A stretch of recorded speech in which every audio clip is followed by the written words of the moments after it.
BPSC TRE 4 में आपका स्वागत है। फिर से मैं लाइव इसमें आया हूँ। जो क्षेत्रमिति में जो पढ़े हुए थे, आज इस चैप्टर को ख़त्म करने का है। आज ये चैप्टर मेंसुरेशन जो है ख़त्म करने का है, जिसमें 2D पढ़े थे और 3D पढ़े थे। 2D और 3D पढ़े थे। आज पढ़ेंगे। अभी देखते हैं 3D में आया।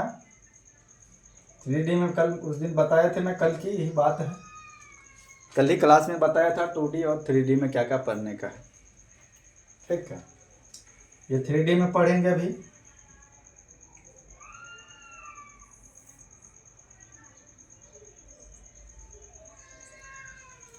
थ्री डी में भी पढ़ेंगे।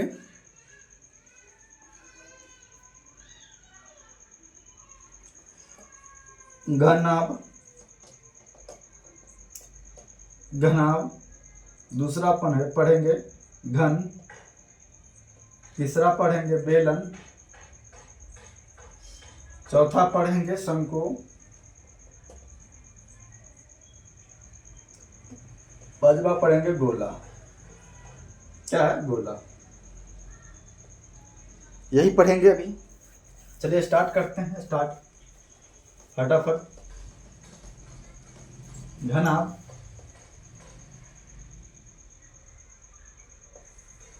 घनाभ का जो परिभाषा होता है, ऐसी आकृति जिसमें लंबाई, चौड़ाई तथा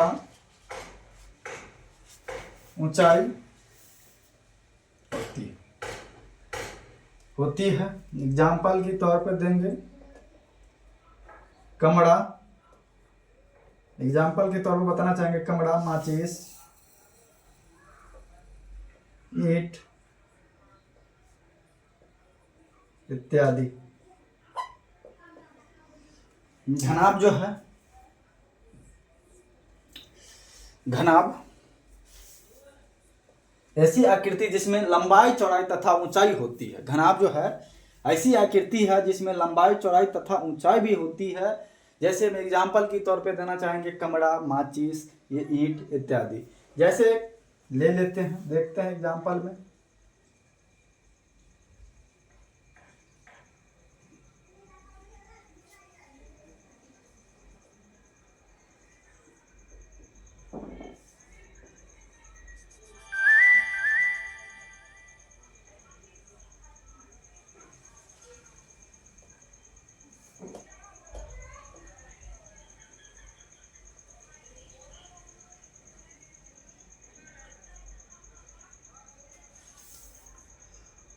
एग्जाम्पल के तौर पे मैं इसको लिया, ईंट को।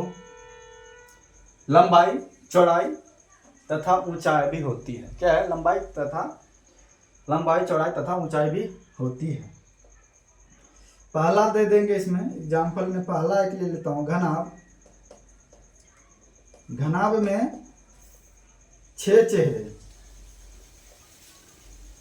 क्या होगा? 6 चेहरे या 8 शीर्ष तथा 12 किनारे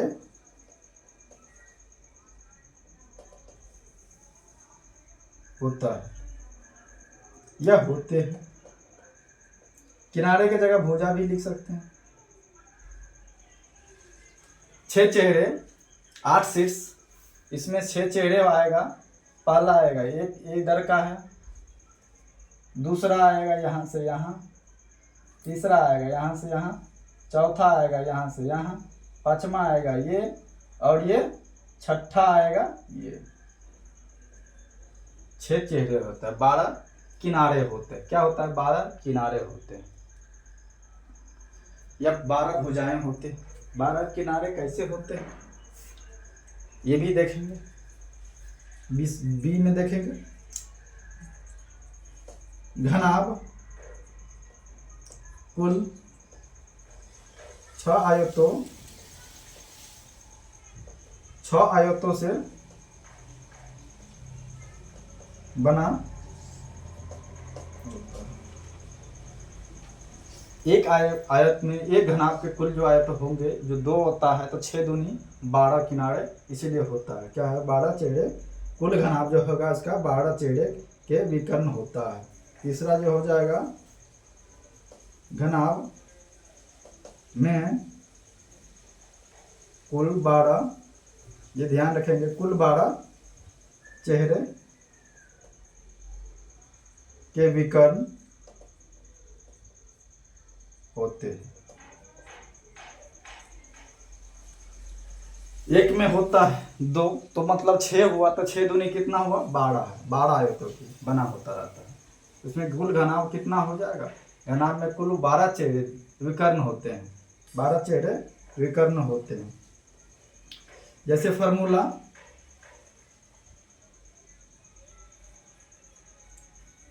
में हम देना चाहेंगे आयत बराबर लंब, मतलब लंबाई, यहाँ देखेंगे, पहले यहाँ लिख लेते हैं। इसका जो लंबाई होगा, लंबाई गुने पैरेलल गुने विड्थ होगा, मतलब पैरेलल गुने जो होगा इसका जो विड्थ होगा, लंबाई चौड़ाई ऊंचाई का विड्थ हो जाएगा। ये हो जाएगा L का जो होगा लंबाई, B का हो जाएगा चौड़ाई, और H का जो हो जाएगा, जो H जो होता है हाइट मतलब ऊंचाई, H अगर रहेगा तो उसको मानेंगे ऊंचाई। क्या हो जाएगा? ऊंचाई। वक्र पृष्ठ हो जाएगा, वक्र पृष्ठीय जो क्षेत्रफल हो जाएगा, क्षेत्रफल बराबर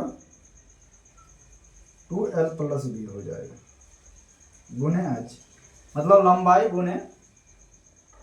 गुने चौड़ाई इंटू लंबाई प्लस चौड़ाई इंटू हो जाएगा ऊंचाई।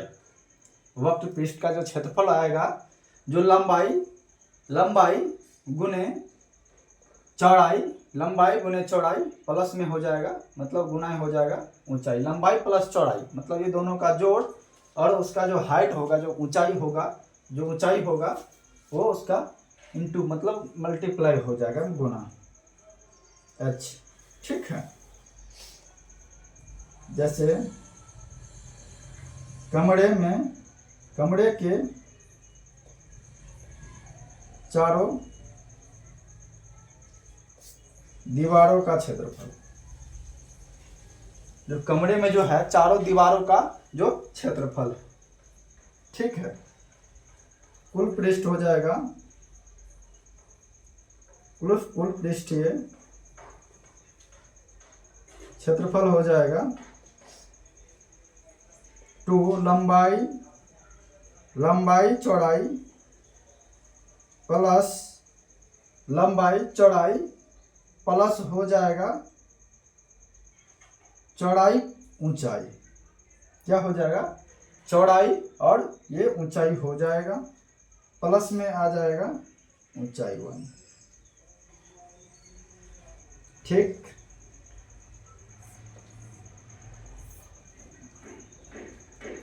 विकर्ण में आ जाएगा लंबाई स्क्वायर प्लस चौड़ाई स्क्वायर प्लस ऊंचाई स्क्वायर। ठीक है। जैसे घनाभ का जो होगा, घनाभ का जो परिमाप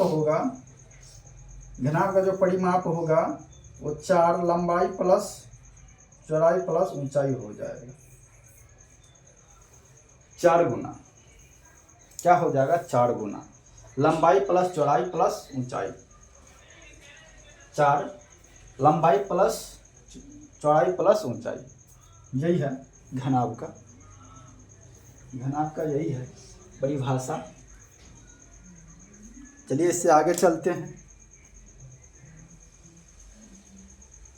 घन पढ़ेंगे। अभी घन पढ़ेंगे, क्या घन पढ़ेंगे।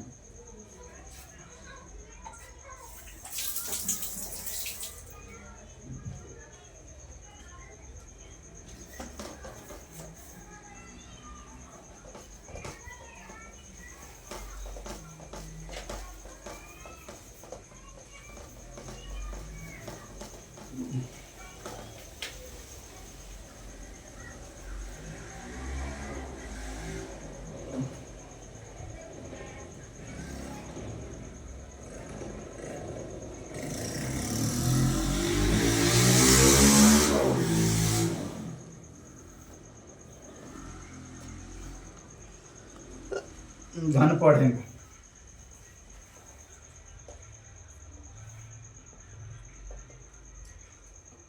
इंग्लिश में लिख देता है घन का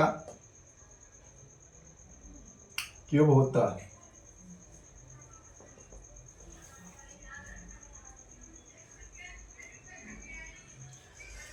ऐसी आकृति जिसमें लंबाई, चौड़ाई तथा ऊंचाई समान होती है। क्या होती है? समान होती है। ऐसी आकृति जिसमें लंबाई, चौड़ाई तथा ऊंचाई समान होती है।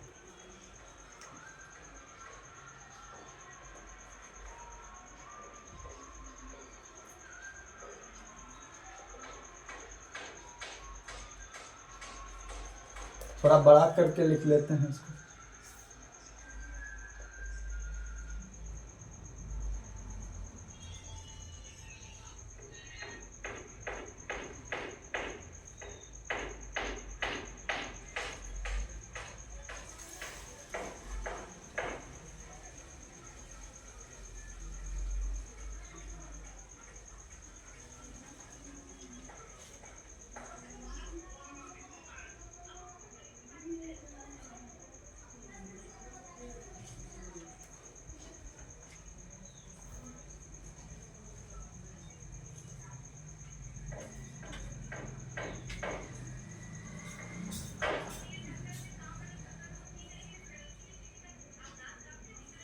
ठीक है, ठीक है।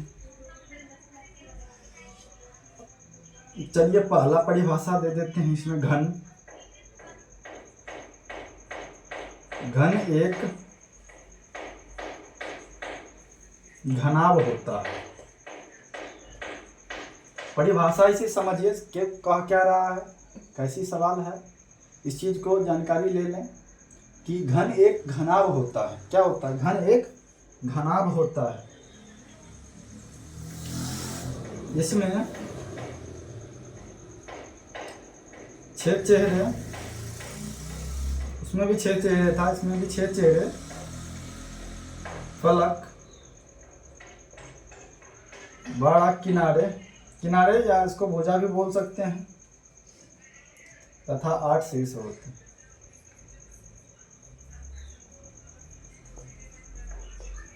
ठीक है। सी में हो जाएगा तीसरा घन कुल 6 वर्ग से मिलकर बना होता है। इसका फॉर्मूला हो जाएगा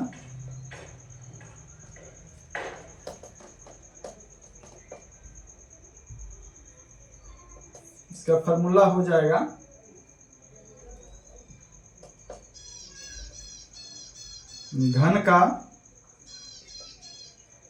आयतन एक क्यूब ये बराबर हो जाएगा भुजा। वक्र पृष्ठ जो हो जाएगा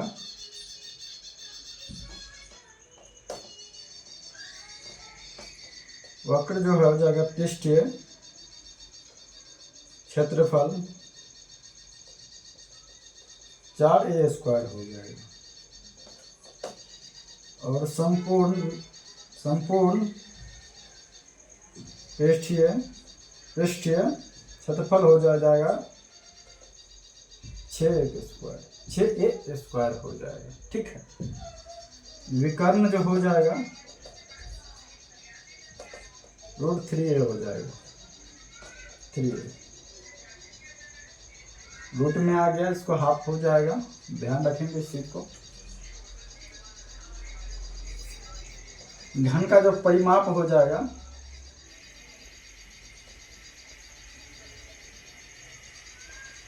जो 12 हो जाएगा। कितना हो जाएगा? 12। बस यही है, इस चीज़ को देखिए। घन जो ऐसी आकृति जिसमें लंबाई चौड़ाई तथा ऊंचाई समान होती है।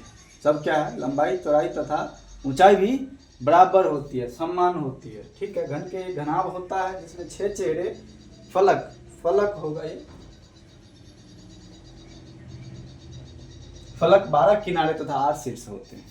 घन कुल 6 वर्ग से मिलकर बना होता है। इसका फॉर्मूला घन का आयतन ए स्क्वायर, ए क्यू हो जाएगा, ये बराबर हो जाएगा भुजा, वक्त पृष्ठीय क्षेत्रफल होगा 4a स्क्वायर हो जाएगा, संपूर्ण पृष्ठ क्षेत्रफल होगा 6a स्क्वायर हो जाएगा, विकर्ण इसका आधा हो जाएगा, विकर्ण का पृष्ठ संपूर्ण पृष्ठ क्षेत्रफल का विकर्ण क्या हो जाएगा, इसका आधा हो जाएगा। ठीक है, चलिए अगला बेलन पढ़ेंगे।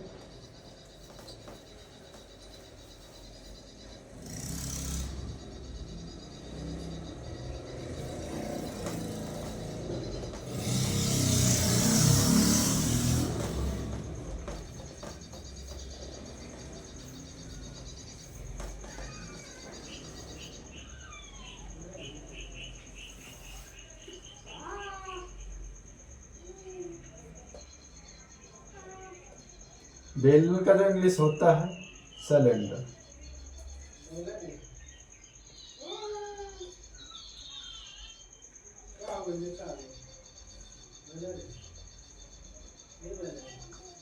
सिलेंडर होता है। ठीक है,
ये हो गया H और ये हो गया R। R का मतलब क्या हो गया, त्रिज्या हो गया, इसका मतलब हो गया ऊंचाई, क्या हो गया, ऊंचाई। तो इसका हो जाएगा आयतन बराबर हो जाएगा पाई आर स्क्वायर हो जाएगा बट्टा पाई आर स्क्वायर एच मतलब ऊंचाई, पाई आर स्क्वायर और एच मतलब ऊंचाई हो जाएगा। इसका वक्र पृष्ठ हो जाएगा पृष्ठीय क्षेत्रफल हो जाएगा 2 पाई आर एच हो जाएगा। ये संपूर्ण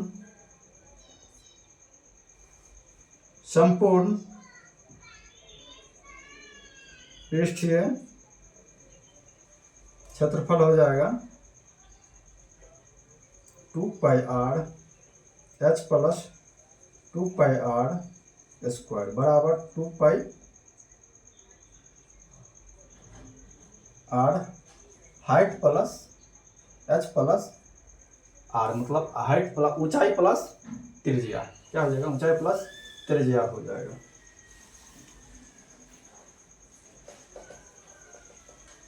आधार का क्षेत्रफल जो हो जाएगा जो पाई आर स्क्वायर हो जाएगा, क्या हो जाएगा, पाई आर स्क्वायर हो जाएगा, और आधार का परिमाप जो हो जाएगा 2 पाई आर हो जाएगा, 2 पाई आर हो जाएगा। ठीक है, थोड़ा फास्ट करना पड़ेगा क्योंकि समय नहीं है, प्लस पॉइंट अभी 6 चैप्टर बहुत बड़ा बड़ा बाकी है। जिसमें है प्रॉफिट लॉस भी नहीं पढ़ पाए अभी तक, उसके बाद समानुपात भी नहीं पढ़ पाए अभी तक, अनुपात समानुपात, ऐसे बहुत है चैप्टर।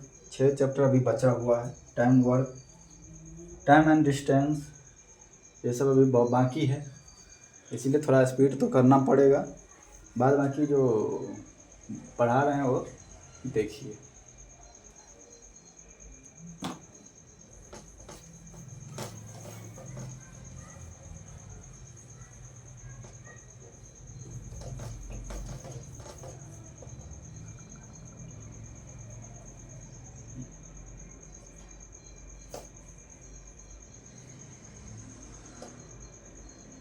शंकु को हो जाएगा इंग्लिश कौन,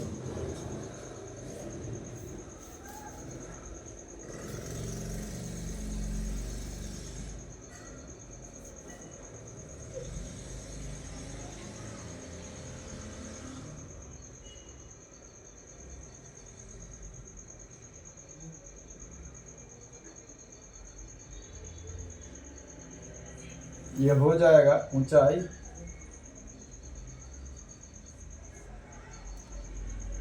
ये हो जाएगा L, त्रियन ऊंचाई,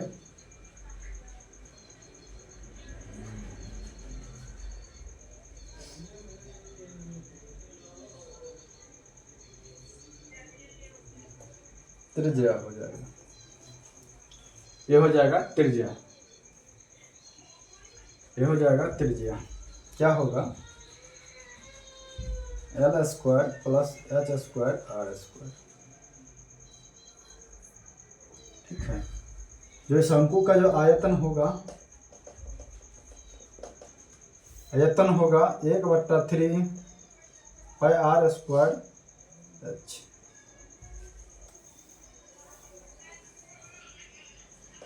वर्ग पृष्ठीय जो क्षेत्रफल होगा जो पाई R1। संपूर्ण जो होगा संपूर्ण पृष्ठीय क्षेत्रफल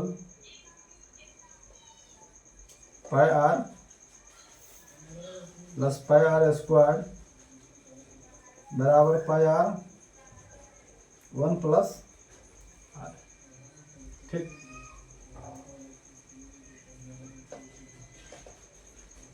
आधार का जो क्षेत्रफल होगा पाई R स्क्वायर, आधार का जो परिमाप होगा 2 पाई R हो जाएगा।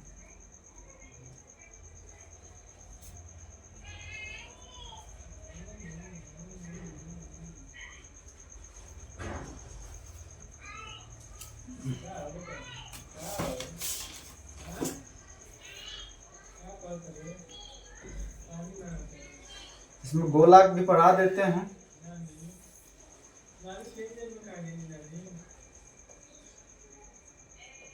गोला हो जाएगा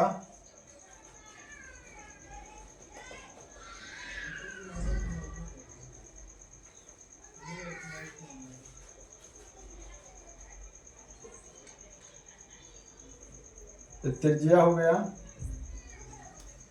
गोला का जो आयतन होगा 4/3 पाई R³ हो जाएगा। ये अगाड़ी काम देगा, ऐसा नहीं कि ये फास्ट है तो थोड़ा समझे नहीं, थोड़ा इस चीज़ को याद रखिए, इस चीज़ को याद रखिए। संपूर्ण पृष्ठ हो जाएगा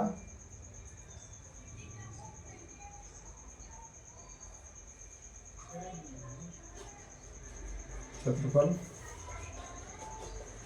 4 पाई R स्क्वायर हो जाएगा। ठीक है, जिसमें ऐसे अर्धगोला हो गया, अर्धगोला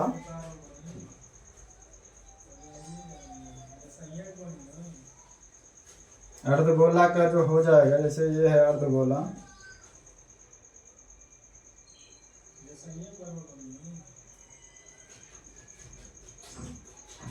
हीरोन्स के फार्मूला से सब बन सकता है, हर एक जितना भी है। हीरोन्स फार्मूला के बनाइए या इस फार्मूला से बनाइए, हीरोन्स फार्मूला से बनाइए या इस फार्मूला से बनाइए, ठीक है। आयतन हो जाएगा आर क्यू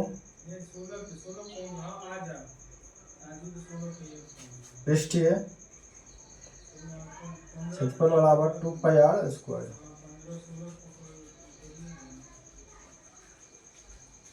संपूर्ण पृष्ठीय क्षेत्रफल हो जाएगा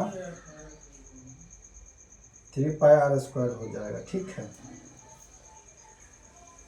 ऊंचाई जो है त्रिज्या है, ऊंचाई बराबर क्या है, ये त्रिज्या है, ठीक है। ऊंचाई तो त्रिज्या है, ठीक।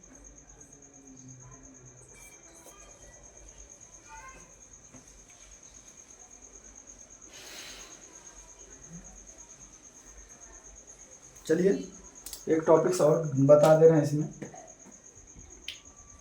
एक टॉपिक्स और बता रहे हैं।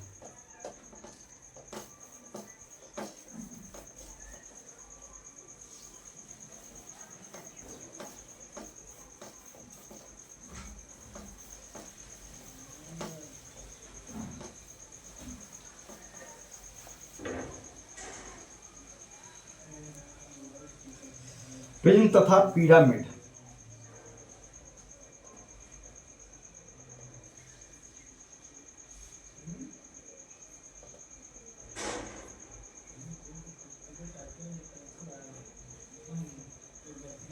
प्रिज्म तथा पिरामिड हो जाएगा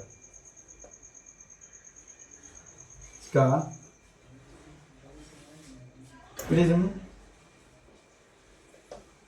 का जो आयतन हो जाएगा B गुने H हो जाएगा।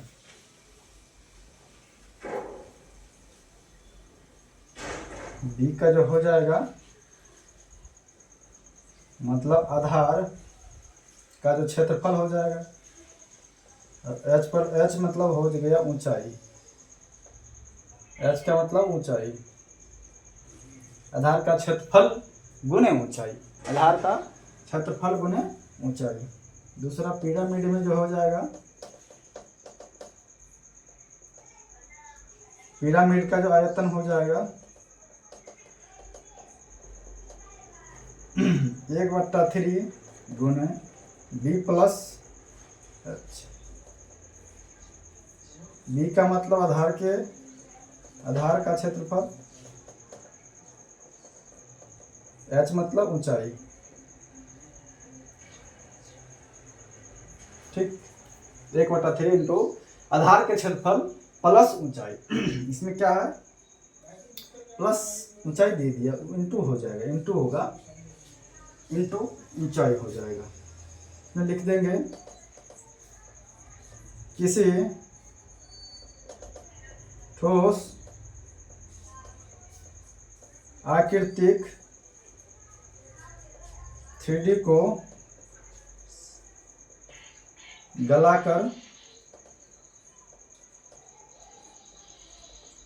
दूसरी ठोस आकृति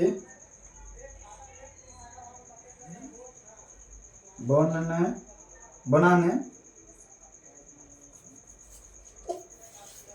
आकृति को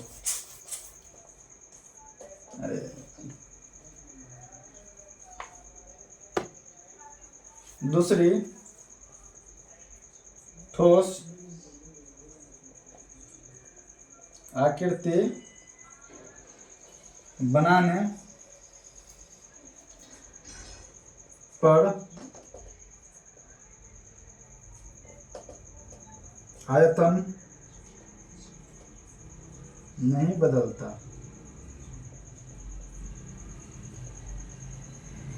नहीं बदलता है।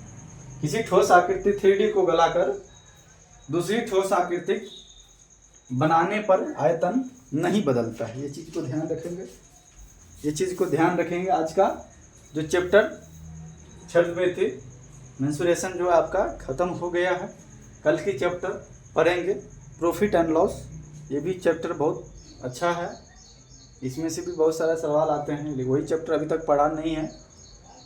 ऐसा ऐसा चैप्टर है जो टाइम देना पड़ेगा, टाइम भी नहीं है, फिर रिवीजन भी करना